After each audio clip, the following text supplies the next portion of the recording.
নমস্কার বন্ধুরা, সব কিছু গুছিয়ে নিয়ে চলে এসেছি রান্নাঘরে। আজ তালের আরও একটি নতুন রেসিপি বানিয়ে আপনাদের দেখাবো। এই রেসিপিটা কিন্তু দেখতে যতটা সুন্দর, খেতেও কিন্তু ঠিক ততটাই সুন্দর, আর রসে কিন্তু একদম ভরপুর থাকবে। তো বন্ধুরা, আপনাদের প্রত্যেকের কাছে অনুরোধ রইল, আপনারা ভিডিওটি প্রথম থেকে শেষ পর্যন্ত দেখুন। আমি আশা করছি তালের এই রেসিপিটি আপনাদের খুব খুব ভালো লাগবে। তো বন্ধুরা, আমি এখানে একটা বড় কালো পাকা তাল নিয়ে নিয়েছি। আর দেখুন তালটা কত বড় আর কত সুন্দর একটা কিন্তু গন্ধ বেরোচ্ছে তাল থেকে। এবার আমি তালটাকে ছাড়িয়ে নেব।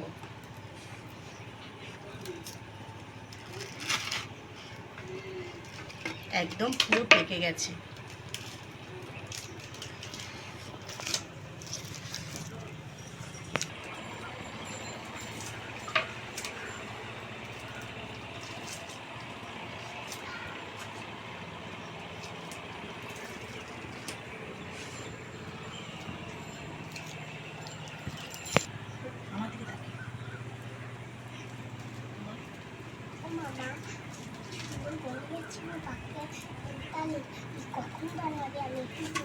এই তো বানাবো না, আমাকে হেল্প করতে হবে না। আমি পিঠে বানালে তুমি খাবে, বসে বসে দেখো। হ্যাঁ,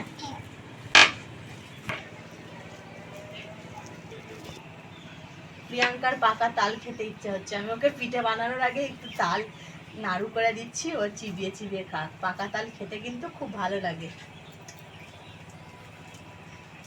কেমন চিবিয়ে চিবিয়ে খাচ্ছে, দারুণ।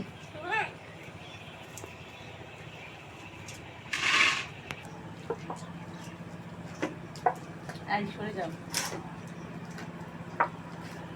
অল্প অল্প জল দিয়ে তালটাকে মেখে নেব। তালের কাঁধটা বেরোতে তাহলে খুব ভালোভাবে বেরোবে। এরকম শক্ত হলে কিন্তু ছানলে কাঁধ বেরোতে চাইবে না। একটু জল দিয়ে ভালো করে মেখে নেব।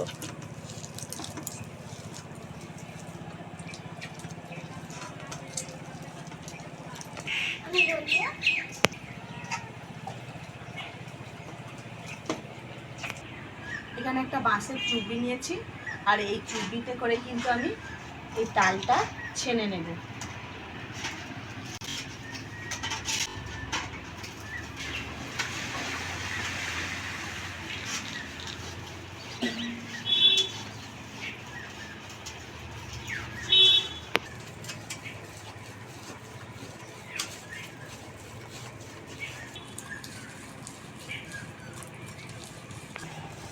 তো বন্ধুরা, আমার সব কটা কিন্তু তালের আঁটি থেকে নোদ বার করা হয়ে গেছে। কতটা হয়েছে দেখুন, একটা তালের নোদ। চুবড়িতে লেগে রয়েছে, আমি ভালো করে হাতে করে ছেনে নিচ্ছি। এবার এটাকে ছেঁকে নেব। তালটাকে আমি ছেঁকে নিচ্ছি, তালের নোদটা।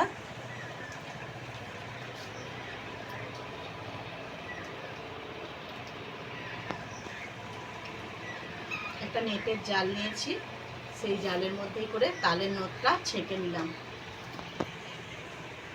তো বন্ধুরা, উনুন জেলে কড়া বসিয়ে দিচ্ছি, আর এই বাটির হাফ বাটির একটু কম চিনি দিয়ে দিচ্ছি। একটা চিনির শিরা তৈরি করে নেব। দিয়ে দিচ্ছি 1.5 বাটি জল। তো বন্ধুরা, চিনির শিরাটা কিন্তু আমার তৈরি হয়ে গেছে। 1 তার বা 2 তার কিন্তু আমি করিনি, একটু ঘন করেই এই শিরাটা তৈরি করে নিয়েছি। এবার এটা আমি নামিয়ে নেব। চিনির শিরাটা ঢেলে নিয়ে আবারও কড়া বসিয়ে দিয়েছি, আর কড়ার মধ্যে দিয়ে দিচ্ছি তালের কাঁধ আর কিছুটা পরিমাণ জল দিয়ে দেব।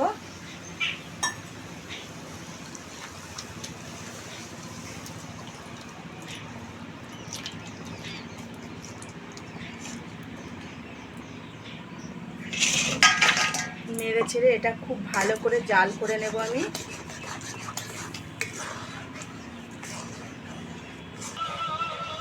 এইভাবে অনবরত নেড়ে ছেড়ে আমি এটাকে জাল করে নেব, একদম শুকনো করে নেব। বন্ধুরা, তালের নোদের এই পাকটা কিন্তু যদি আপনারা ঠিক মতো না করতে পারেন, তাহলে কিন্তু এই পিঠাটা খেতে একদমই ভালো লাগবে না। এই পাকটা সঠিকভাবে কিন্তু করতে হবে। তো বন্ধুরা এটা কিন্তু জাল দিয়ে আমি অনেকটাই ঘন করে নিয়েছি।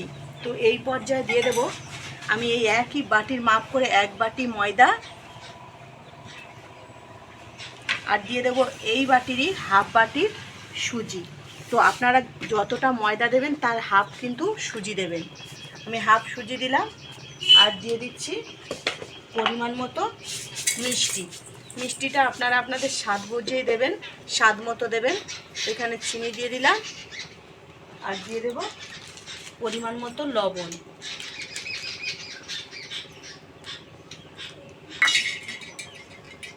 খুব ভালো করে নেড়ে চেড়ে আমি একটা শক্ত ডো বানিয়ে নেব। তো বন্ধুরা এই ডোটা যখন আপনারা কড়াতে তৈরি করবেন, উনুনের জালটা কিন্তু একদম হালকা দেবেন, নাহলে তলার দিকে ধরে যাবে। হালকা আঁচে কিন্তু এইভাবে নেড়ে চেড়ে ডোটা খুব সুন্দরভাবে তৈরি করে নিতে হবে।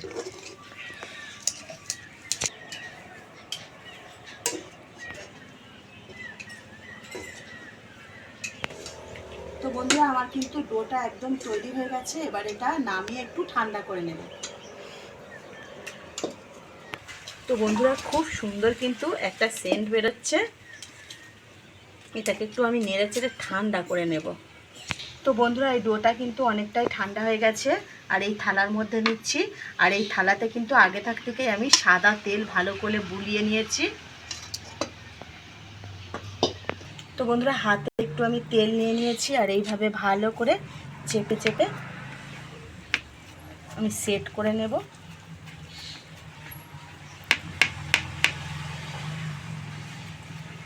এটা কিন্তু একটু গরম থাকতে থাকতেই করতে হবে।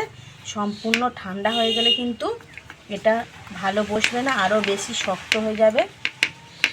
তো বন্ধুরা এটা আমি কেটে নেব। খুব সুন্দরভাবে থালায় সেট করে বসিয়ে দিয়েছি, আর গরম থাকতে থাকতেই কিন্তু কেটে নিতে হবে। প্রথম আমি চারিদিকটা সমান করে নেব।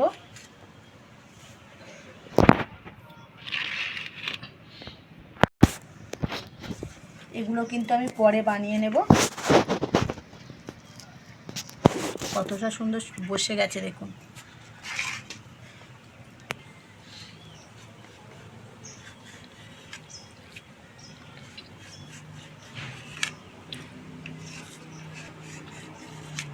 এবার আমি চৌকো করে শেপ দিয়ে নেব।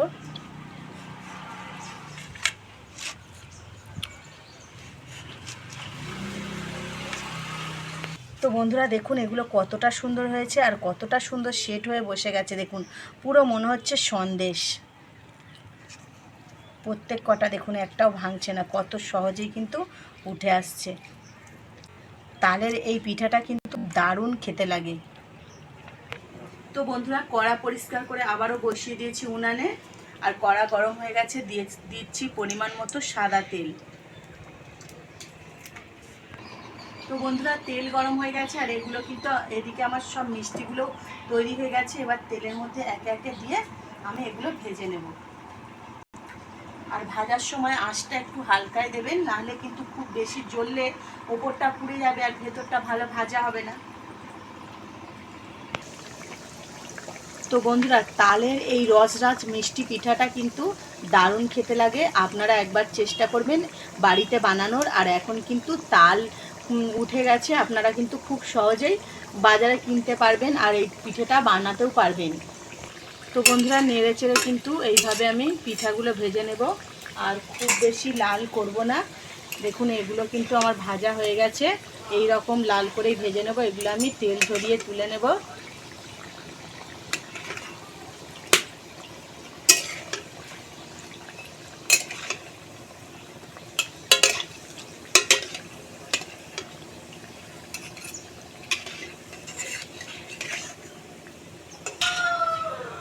তো বন্ধুরা এগুলো তেল ঝরাতে দিয়েছি, আর বাকিগুলোও কিন্তু আমি একইভাবে তেলের মধ্যে ভাজতে দিচ্ছি।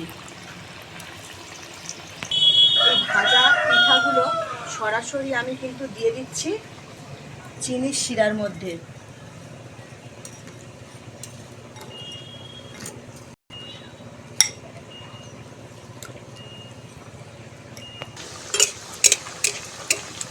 কিছুক্ষণ চিনির শিরার মধ্যে রেখে দেবো, তাহলে এই পিঠার মধ্যে কিন্তু মিষ্টি পিঠার মধ্যে ভালোভাবে চিনির শিরাটা ঢুকে যাবে। বন্ধুরা মিষ্টির রসে ভেজানো মিষ্টিগুলো তুলে নিয়ে আর বাকি যেগুলো ভেজেছি কিন্তু সেগুলো আমি দিয়ে দিচ্ছি। এইভাবে ভাজতে থাকবো আর চিনির শিরার মধ্যে দিতে থাকবো।